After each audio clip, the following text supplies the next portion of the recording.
तो ध्यान निर्विचार अवस्था नहीं है, ध्यान जागृत अवस्था है। जब तुम पूर्णतः जाग गए और जाग के अपनी हर अवस्था को देख पा रहे हो, अपने हर विचार को देख पा रहे हो, तुम किसी विचार की नाव पे बैठ के कहीं चल नहीं पड़े, तुम विचार की नावों को अपनी हृदय की नदी पे आता जाता देख रहे हो, बट तुम कॉर्नर में बैठे हो, तुम उस नदी के पीछे कहीं बैठ के इस सब विचारों को आते जाते देख रहे हो। तुम किसी विचार से बंद नहीं रहे, तुम किसी विचार को अपना नहीं रहे, ठुकरा नहीं रहे, तुम किसी विचार को अपना नहीं बोल रहे, तुम किसी विचार को कैटेगराइज नहीं कर रहे, ये सही ये गलत। प्रणाम गुरुदेव। कविता सिंघी जी गुवाहाटी से यह प्रश्न पूछ रही हैं कि श्वास ही हमारी गुरु है और मैंने सुना है कि केवल अपनी श्वासों पर ध्यान करते हुए बिना किसी विचार के बैठना ही सच्चा ध्यान है। क्या यह सत्य है? तुम्हारी बात में कुछ सत्य है, कुछ सत्य नहीं है। श्वास ही गुरु है, बहुत सुंदर, क्योंकि सदियों से, शिव काल से, जब शिव ने ध्यान की विधियां दी देवी को, आदिशक्ति को, तो जो पहले सेट ऑफ विधियां दी ध्यान की, विज्ञान भैरव तंत्र की, वो सब श्वास पे आधारित है। तो श्वास तो गुरु है। नानक ने भी बड़ा सुंदर बोला वाणी में, पवन गुरु पानी पिता। तो पवन यानी हवा, यानी श्वास, यानी प्राण को पवन बोल के गुरु का दर्जा दे दिया। तो श्वास गुरु है। ये माला भी है, एक एक तिनकों की पिरोई हुई माला भी है, क्योंकि एक माला की तरह अटूट चलती रहती है ये, उसके अटूट चलने से जीवन चलता है। तो बात तुम्हारी यहां तक सही है, श्वास गुरु है। श्वास गुरु भी है और श्वास मार्ग भी है भीतर प्रवेश करने का, यहां तक भी सही। तो क्या ध्यान श्वास के ऊपर चल के, श्वास की माला को जप के निर्विचार अवस्था में प्रवेश करना ही सच्चा ध्यान है? अब यहां थोड़ी बात को समझने की आवश्यकता है। ये कहीं गलती पकड़ ली हमने, निर्विचार की अवस्था में कुछ त्रुटि है, इस अंडरस्टैंडिंग में कुछ गड़बड़ है। निर्विचार की अवस्था तो सिर्फ समाधि में आती है। जब तुम समाधि में प्रवेश कर गए, पतंजलि योग सूत्र, ध्यान, धारण, ध्यान, समाधि, आखिरी अवस्था की बात की समाधि। समाधि में तुम प्रवेश करके फिर बाहर आते हो, समाधि में तुम स्थित नहीं हो सकते। समाधि वो अवस्था है जब तुम निर्विचार हो जाते हो, कोई विचार नहीं, सब शून्य, खत्म हो गया सब। तुम हो भी नहीं, इसका तुम्हें कोई आभास नहीं, शून्य अवस्था हो। बट तुम वहां सदा नहीं रह सकते। हां, तुम ध्यान में सदा रह सकते हो। तो ध्यान निर्विचार अवस्था नहीं है, ध्यान जागृत अवस्था है।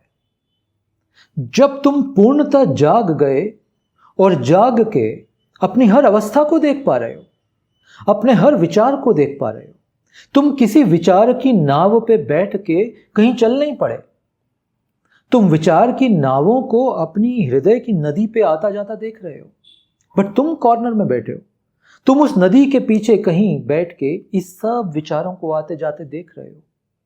तुम किसी विचार से बंद नहीं रहे, तुम किसी विचार को अपना नहीं रहे, ठुकरा नहीं रहे, तुम किसी विचार को अपना नहीं बोल रहे, तुम किसी विचार को कैटेगराइज नहीं कर रहे, ये सही ये गलत, ये आया ये गया। तुम एक सड़क के किनारे बैठे हो, ट्रैफिक आ जा रहा है, तुम सिर्फ दृष्टा हो, ये ध्यान है। ध्यान की अवस्था दृष्टा की अवस्था है।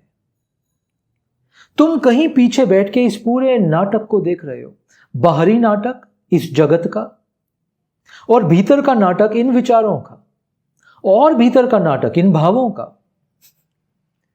तुम कहीं पीछे बैठ के अपने भाव को भी देख रहे हो, ये गुस्सा आया, ये प्रेम आया, ये करुणा आई, और तुम उन भावों में से जिस भाव पे कार्य करना चाहते हो, तुम उसको पकड़ते हो, उस पे कार्य करते हो, फिर लौट आते हो। बट तुम स्थित हो ध्यान में। तो भाव क्या हुआ कहने का यहां कि ध्यान की अवस्था में विचार हैं, बट तुम जाग गए विचारों के प्रति भी जो तुम आज नहीं जागे हुए। अभी आज तुम बैठते हो, चाय पीते हो, मैं देखता हूं लोगों को, कुछ खा रहे हैं, बात कर रहे हैं, अच्छा ये भी बड़ी अद्भुत बात है। कुछ मित्र आते हैं मिलने, सत्संग हो रहा है उनके साथ, कोई बात मैंने बोल दी सत्संग में ऐसी जो कहीं प्रवेश कर गई उनके भीतर, ये आदमी गया। अब इसकी आंखें एकदम ऐसे हो जाती हैं जिसको मैं अंग्रेजी में बोले लॉस्ट, ये कहां गया इसको भी नहीं पता, ये किन्हीं विचारों के साथ निकल गया। अब सत्संग में क्या हो रहा है, गुरु क्या बोल रहे हैं, इनको पता नहीं। तुम्हारे साथ ही अक्सर होता है, तुम्हारे साथ मतलब तुम सबके साथ। तुम बैठे चाय पीने, तुम बैठे भोजन करने, तुम गए कहीं और। चाय का पहला सिप तुम्हें शायद थोड़ा याद होगा, गर्म था, ऐसा स्वाद था। पहला निवाला तुम्हें शायद याद होगा, नमक तेज था, कम था। बस दूसरे तीसरे निवाले के आते आते तुम गए विचारों की दुनिया में। यानी तुम जुड़ गए विचारों से। गया दृष्टा, वो ध्यान आया था एक सेकंड के लिए, तिरोहित हो गया। तो हमारी साधना हमें एक ऐसे ध्यान में प्रवेश करने की है जहां निर्विचार नहीं, क्योंकि जीवन को चलाने के लिए विचारों की आवश्यकता है। तुम्हें लगता है बुद्ध जब बुद्धत्व को प्राप्त हो गए, नानक जब नानक बन गए, सिद्धार्थ जब गौतम बन गए, बुद्ध हो गए, तुम्हें लगता है वो विचार अवस्था, विचार खत्म हो गए, वो शून्य में चले गए? कैसे बात करोगे तुम शून्य की अवस्था से? तुमसे कोई तुम्हारा शिष्य आके पूछ रहा है कि इस परिस्थिति में क्या करूं, तुम क्या जवाब दोगे उसको? कोई संत किसी स्क्रिप्चर का, किसी राम की, किसी कृष्ण की, किसी राधा की, किसी हनुमान की कहानी का तुमसे जिक्र करते हैं, कहां से आ रहा है वो? विचार से आ रहा है वो, बट अब विचार उनके नियंत्रण में आ गए। नानक जब गा रहे हैं, ईश्वर की याद में स्तुति कर रहे हैं, बाणी आ रही है, बुद्ध के प्रवचन आ रहे हैं, विचार से ही आ रहे हैं। एक तार जुड़ी है शून्य के साथ, एक तार जुड़ी है शून्य के साथ, मगर विचारों का अपना एक प्रवाह चलता है। और बुद्ध पीछे बैठ के इस तार को भी देखते हैं, इन विचारों के प्रवाह को भी देखते हैं, और उनमें से जो विचार उस उपदेश के लिए उस समय जरूरी हैं, उन विचारों का इस्तेमाल करके वाणी को फॉर्म करते हैं, अपने सेंटेंस को फॉर्म करते हैं, और वो वाणी तुमसे शेयर करते हैं। किसी तल पे विचार चालू है। सटल बात है, समझने का विषय है। अभी मैं तुमसे बात कर रहा हूं, एक तार जुड़ा है पीछे शून्य से, वो शून्य आ रहा है और एक विचार का फॉर्म लेता है। जागृत विचार हो गए। अब ये सुप्त विचार नहीं है, ये जागृत विचार, क्योंकि ये शून्य से आया। और जब मैं उस शून्य को पकड़ के, एक विचार उस शून्य से उत्पन्न हुआ जो तुम्हारे प्रश्न, तुम्हारी अवस्था, तुम्हारी साधना के लिए आवश्यक है, मैंने उस विचार को वाणी के माध्यम से बांध दिया, तुम तक वाणी के माध्यम से उसको ट्रांसफर कर दिया, और ऊर्जा के माध्यम से भी कुछ ऊर्जा भी तुम्हारे तक ट्रांसफर कर दी। तुम ग्रहण कर रहे हो अब इस बात को। तो विचार का एक रोल है, विचार का उपयोग हुआ। कोई कहानी याद आ गई तुमसे बात करते करते, कोई हनुमान का किस्सा याद आ गया तुमसे बात करते करते, याद आ गया यानी विचार आ गया उस बात का। कोई व्यक्ति मिला मुझे, उसका कुछ स्मरण आ गया, यानी विचार आ गया, तो मैंने वो तुमसे बात कर ली जो इस संदर्भ में उपयोगी है। Are you understanding? तो विचार शून्य थोड़ी हो, तो ध्यान विचार शून्य नहीं है। ध्यान जागृत अवस्था है। फिर संत इस जागृत अवस्था में से किन्हीं क्षणों में समाधि में प्रवेश कर जाते हैं, कुछ समय के लिए, और फिर वो विचार शून्य अवस्था में चले गए। अब शरीर का, किसी चीज का कोई उनको आभास नहीं है। फिर कुछ समय के बाद समाधि से लौट के फिर ध्यान अवस्था में स्थित हो जाते हैं, क्योंकि समाधि में रह के जीवन नहीं चल सकता, शरीर नहीं चल पाएगा। समाधि कुछ समय के लिए ठीक, निर्विचार अवस्था कुछ समय के लिए, समाधि के पलों में ठीक। उसके आधार पे, उसमें स्थित होके शरीर भी डिसइंटीग्रेट होने लगेगा। अगर वहां कोई भी संत जब समाधि यानी निर्विचार अवस्था में पूर्णतः स्थित हो जाता है तो शरीर डिसइंटीग्रेट होता है, उनको प्राण त्यागने होते हैं। फिर अलग विषय, उसमें नहीं जाएंगे। अभी तुम्हारा विषय ध्यान को समझ रहे हैं। फिर से हम ध्यान दृष्टा को जागृत करके उसमें रमने की अवस्था है। हर विचार की गति को आते जाते तुम जागृत होके देख रहे हो, उसमें अंगेज या अटैच नहीं हो रहे।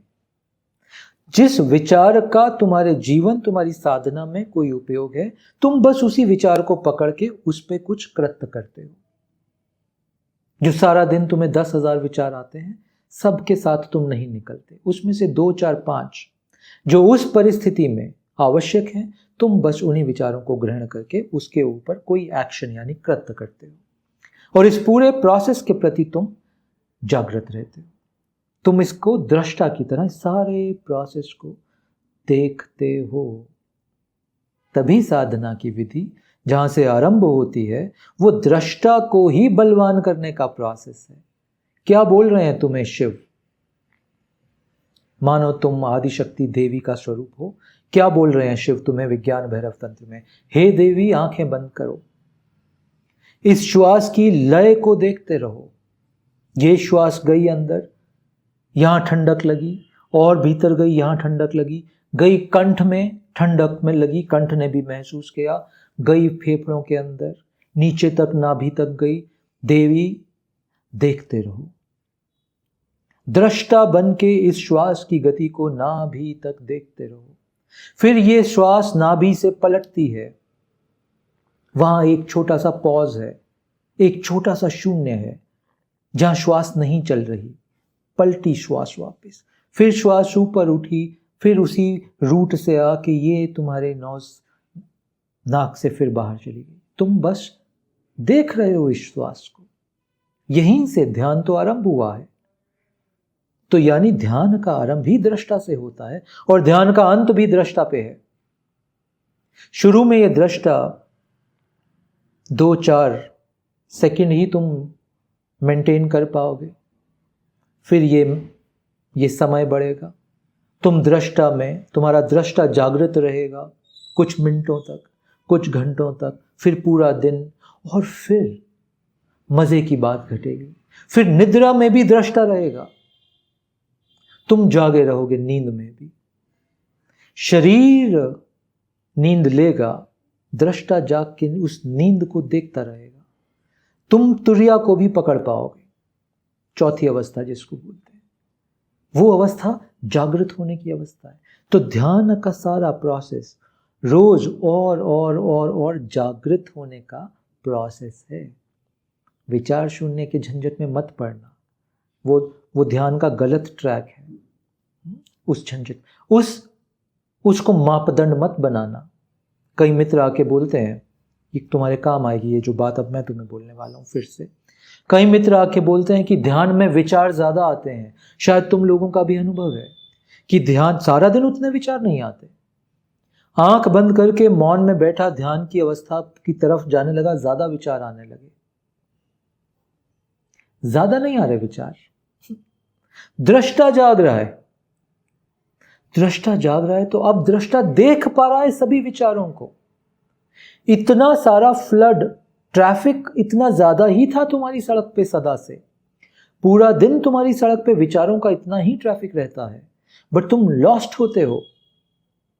तुम्हें पता ही नहीं होता, तुम्हारा दृष्टा तो सोया रहता है, तो तुम्हें पता नहीं होता कि इतना ट्रैफिक विचारों का चल रहा है। ध्यान में बैठते ही तुम्हें एहसास होने लगता है, तुम देखने लगते हो, अरे बाप रे, इतना विचारों का ट्रैफिक।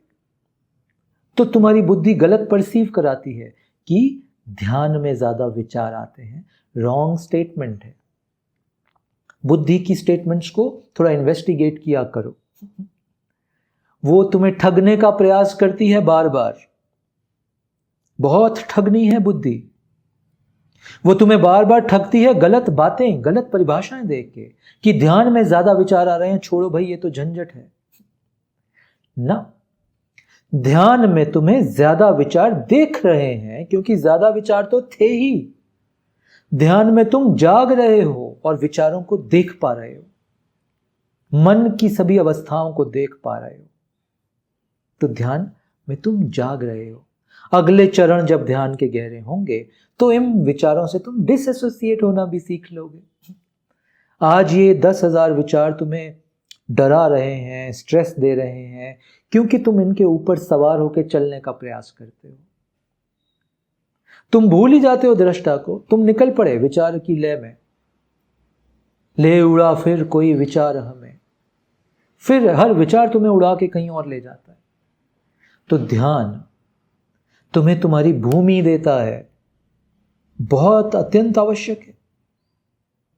कोई पौधा वृक्ष नहीं बन पाएगा अगर उसको सही भूमि ना मिले, ये पीछे बोली मैंने बात। ध्यान तुम्हारे जीवन को भूमि देता है ताकि इस भूमि में स्थित होके, इस दृष्टा में स्थित होके तुम इस सारे जीवन के प्रपंच को देख पाओ और उसमें उलझो मत, उससे अटैच मत हो, उसके मोह से मत बंधो। Be fully present here.